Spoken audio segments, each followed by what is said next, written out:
Alright guys, this is part 2. If you haven't seen part 1, go check that out first. And here we go. Leave him be. Arya. You left me to die. First I robbed you. True. He doesn't hold it against her. They're just having a little bit of fun. You're a cold little bitch, aren't you? And that eyebrow raise. Guess that's why you're still alive. That's it? That was a nice axe you made for him. You've gotten better. Yeah, thanks. So have you. You have no idea. Look good. Same No time hug. to that forge then. Oh, is that a command, Lady Stark? Don't call me that. As you wish, milady. Call back. She shoved him into the ground last time for that. Here's my wish. Can you make it? What do you need something like this for? What does she want? Valyrian steel. I always knew you were just another rich girl.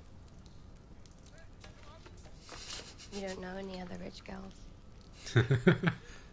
Lord Glover wishes us good fortune, but he's staying in Deepwood Motte with his men. Again, Glover. I never wanted a crown. All I wanted was to protect the North. I brought 2 armies home with me, 2 dragons. And a Targaryen queen. Do you think we can beat the army of the dead without her? I fought them, Sansa, twice. You want to worry about who holds what title? I'm telling you, it doesn't matter. Without her, we don't stand a chance. Do you have any faith in me at all? You know I do. Did you bend the knee to save the North? Or because you love her? Ooh, she saw it. She saw it. Is it Sam? The man who saved. Ooh. I could use a pardon. For what crime? I borrowed a few books from the Citadel. Oh. Also a sword From the Citadel? from my family. Oh, he doesn't know. It's been in House Tarley for generations, so it would have been mine anyway, eventually. But my father had other ideas. I offered to let him retain his lands and titles if he bent the knee. He refused.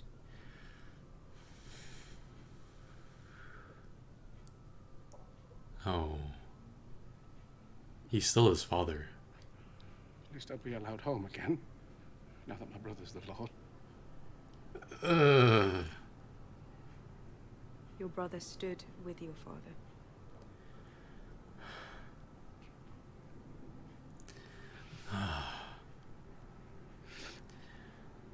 Is he gonna turn on her?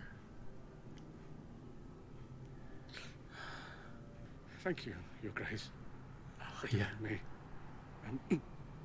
But may I? Of course. Ouch. What are you doing out here? Waiting for an old friend. It's time to tell John the truth. Oh, Sam's gonna come in the crypt? You don't belong here. Oh no, poor Sam. I'm sorry. I know I'm not supposed to be down here. Aww. He doesn't care. Daenerys. She executed my father and brother. They were prisoners. She didn't tell you. We need to end this war. Would you have done it? Oh. I've executed men who disobeyed me. You've also spared men. Thousands of wildlings when they refused to kneel. I wasn't a king. But you were. You've always been. Oh. I gave up my crown, Sam. No, that's not what he means. I bent the knee. I'm not king in the North anymore. I'm not talking about the king in the north, I'm talking about the king of the bloody 7 kingdoms. Your mother was Lyanna Stark. And my dad was Father. dead? Your real father was Rhaegar Targaryen. Chew on that. Never been a bastard. You are Aegon Targaryen, true heir to the Iron Throne. He's like, what? My father was the most honorable man I ever met. You said he lied to me all my life. Ned Stark, he promised your mother he'd always protect you. And he did. Robert would have murdered you if he knew. You're the true king. Aegon Targaryen, sixth of his name, protector of the realm, all of it. Does this change things? Daenerys is our queen. She shouldn't be. It's treason. It's the truth.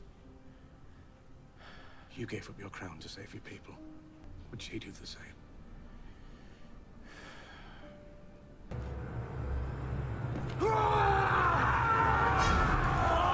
Ed. Stay back, he's got blue eyes! I've always had blue eyes.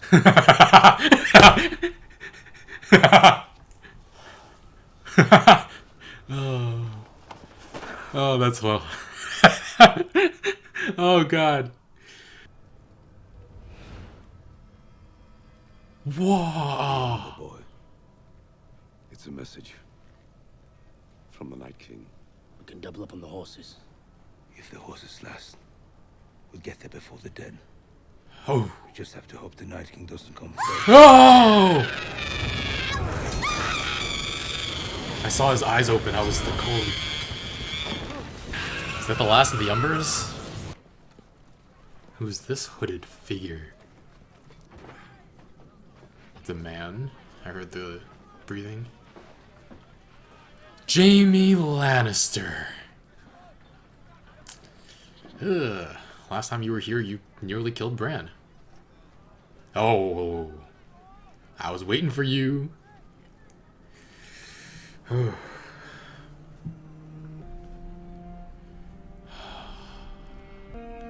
mean, Bran doesn't even care anymore, does he?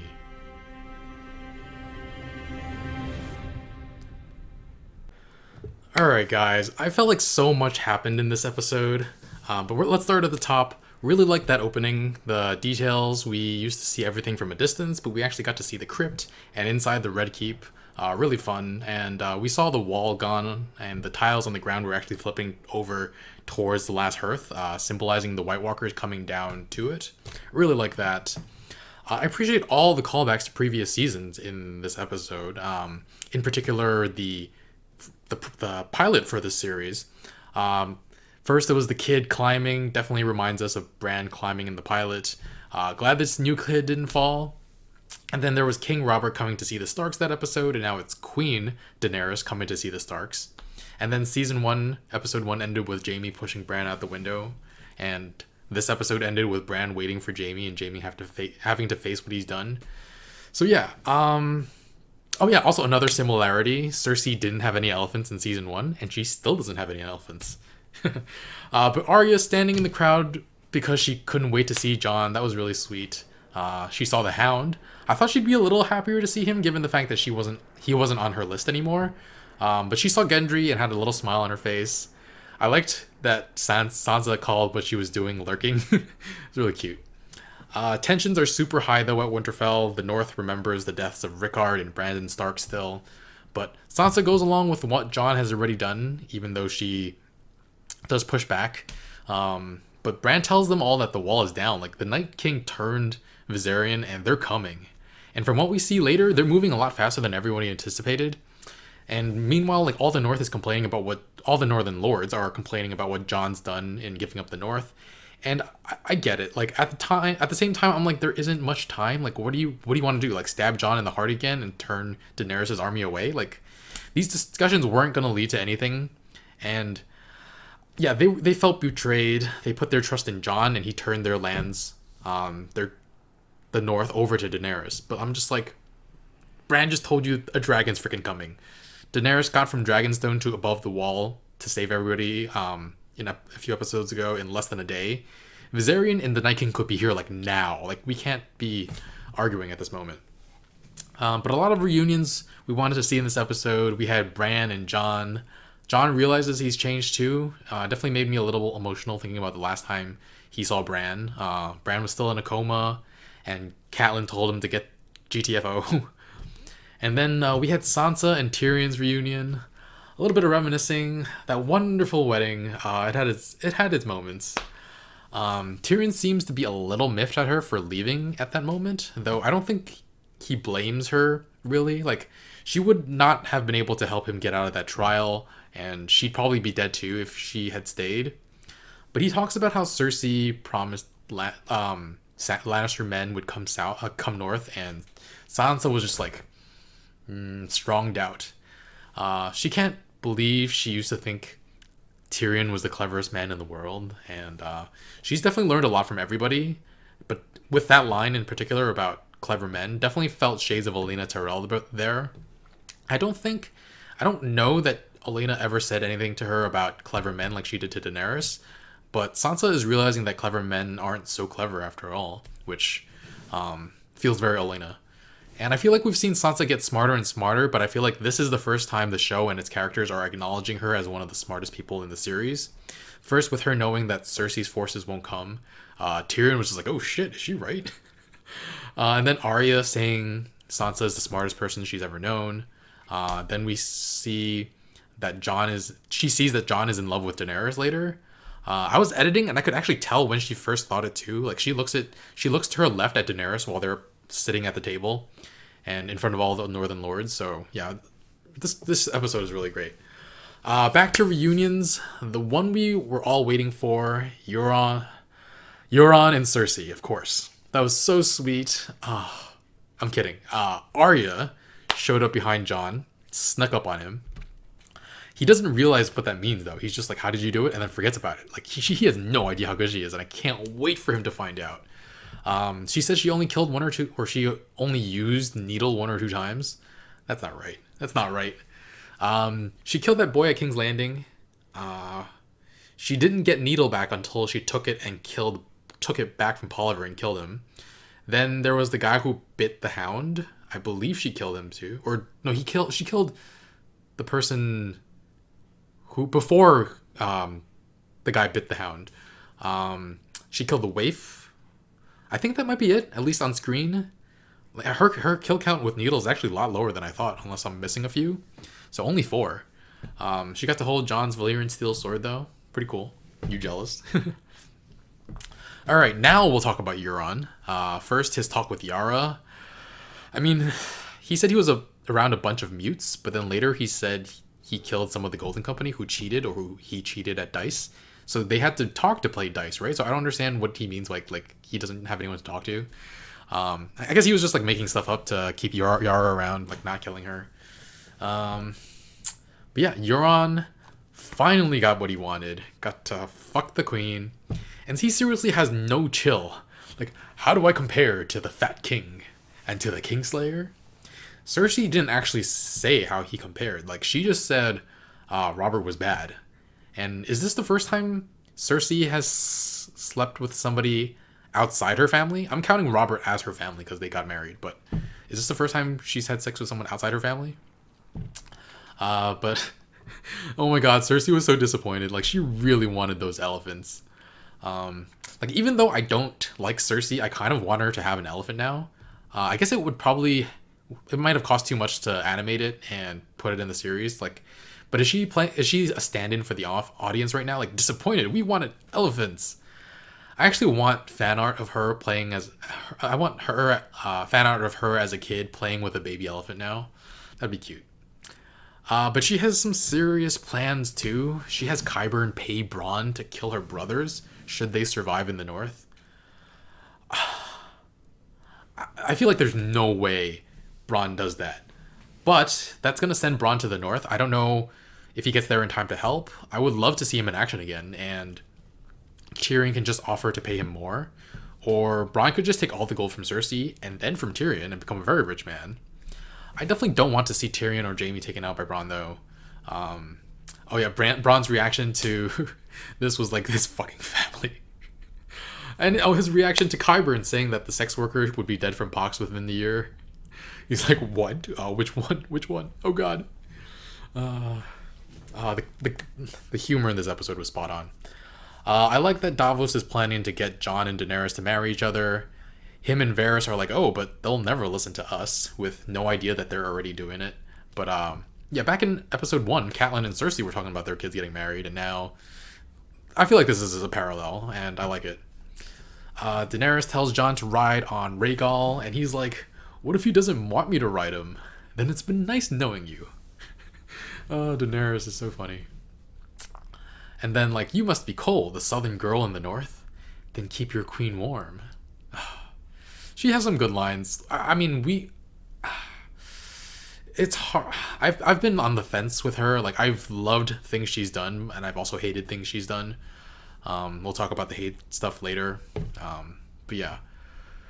Whew, the dragons. Watching Jon and Daenerys make out, that was so funny. So funny. Jon opened his eyes again while they were kissing, and Drogon was just like staring him down. And I appreciate the callback to the cave with Ygritte and Jon too. Again with the waterfall. I assumed they were gonna go in a cave to have sex. But yeah, and the same talk about we should stay here forever. And then Arya reuniting with the Hound and Gendry. The Hound and her, they were so hard with each other because that's all they could ever be, and that's all they ever allowed themselves to be around each other. But they care about each other, I feel like. He was off her list at the very least, so at the very least she doesn't want him dead. And he cares about her a lot, I feel like, based on that interaction with Brienne he had last season. But I really want to know what Arya is having Gendry build. I don't know if they're setting up Gendry and Arya together. I don't know what that age difference is, but I don't even know how old she is right now on the show, but he knew her when she was like a literal child. But it felt like the show was kind of putting them together, but I like them a lot more as friends, and I love that callback to my lady. Don't call me that. As you wish, my lady. And then showing him the Valyrian steel dagger, and he's like, I knew you were just another rich girl. You don't know any other rich girls. That was really fun to watch.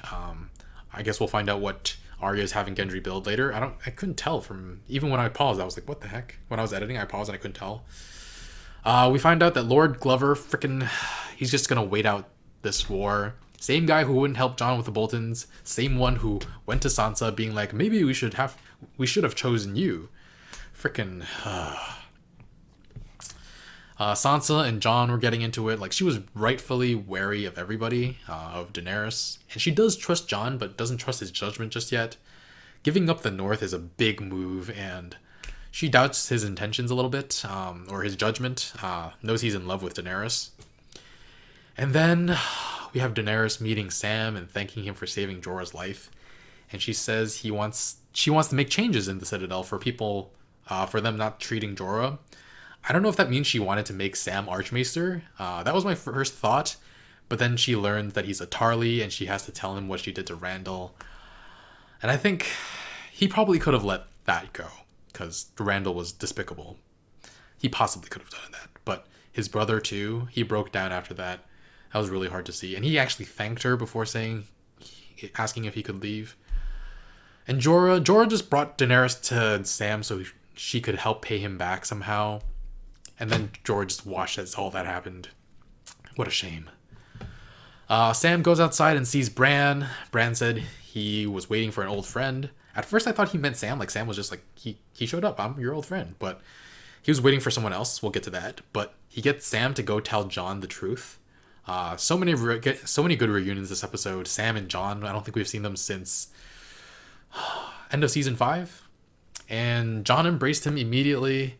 Doesn't even care that he doesn't belong in the crypts. Sam tells Jon about what Daenerys did to his family first, though. That was rough. I don't think we've seen Sam this angry before. And if Sam didn't already want Jon on the throne, his family being killed by Daenerys solidified that. He asked Jon if he would have killed the Tarlys. That was hard to watch. And we actually have Jon questioning whether or not to follow Daenerys, I think. Like, he didn't know about her ruthlessness, killing prisoners of war. And her ruthlessness has never had too many huge consequences, like, beyond us as fans, or us as watchers of the show not being totally on her side and behind her. But yeah, there might be some consequences soon. And there was a bit earlier, I forgot to mention about Sansa not showing her respect. She was, like, indignant about that. Like, what have you done to deserve it? Like, And then Sam told Jon the truth about his parents. I didn't realize there had been 5 Aegons before Jon, but he gets into it with Jon. He wants Jon to take the throne, not only because of his birthright, but because Jon deserves it more. A really good line. You gave up the crown to save your people. Would she do the same? Good freaking point, Sam. Good freaking point. So when we started the series, Jon was struggling with being a bastard and what that means, and now he's struggling with being a king and what that means. So many parallels, such good writing. And then Tormund, up at the last hearth, freaking, stay back, he's got blue eyes. I've always had blue eyes. God, this episode. But yeah, was Ned Umber the last of the Umbers? I missed the actual moment when his eyes opened, but I saw it like half a second later, I think. Oh, and that shriek.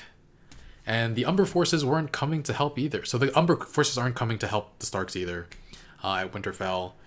Sansa, I believe it was Sansa who sent Ned to get their troops, thinking they had enough time, but he didn't. So the White Walkers are moving faster than we thought they were, since they made it past the last hearth faster than we imagined. And they've already added the Umbers to their cause. And then the end of the episode. So Bran was saying he was waiting for an old friend. Odd thing to call the man who tried to kill you. But he's the Three-Eyed Raven now, and maybe he doesn't care as much. But what does this mean? Like, does he have business with Jaime Lannister? And that's also a big callback, last big callback for this episode. Most of us have grown to like or love Jaime as a character after disliking him or outright hating him for pushing out Bran. And then to see him confronted with his worst crime, like Jaime looked scared or shook, honestly, and I really, really want to see what happens between the two of them next time. Like, it was a pretty good cliffhanger, I think. But anyway, I'm going to give this episode, I don't know how many direwolves. It's out of 6 if you're new here for all the direwolves the Stark children had and Jon received at the start of the series. But yeah, I really enjoyed this episode. I'm going to give it a 4.5 actually. Cannot wait for the next episode. So many great reunions this time though. Everyone is gathering and consolidating power. But alright, if you want to check out the full episode reaction, make sure to check out the full reaction option on Patreon in the link in the description below. We're also watching a bunch of other things here, so One Punch Man, My Hero Academia, Stranger Things, Agents of S.H.I.E.L.D. is coming back soon. We've also got movies. I just did The Princess Bride, I did Pulp Fiction, I did Spider-Verse. And Captain Marvel and Endgame is coming up soon, so be sure to stick around for that. Like, comment, share, all that good stuff, and subscribe so you don't miss more Game of Thrones. And thanks for watching. Bye, friends.